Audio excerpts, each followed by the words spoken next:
ايه هي الالوان الاساسيه دي؟ الوان ما بينفعش ان احنا نحصل عليها من مزج اي لونين تانيين. يعني الالوان الاساسيه معايا اللي هي الاحمر والاصفر والازرق.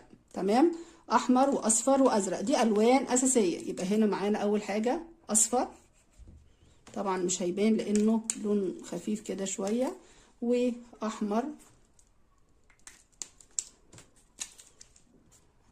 ازرق.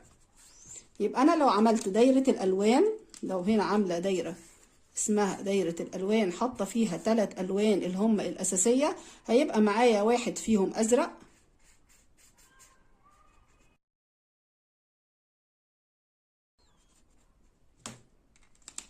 وواحد احمر،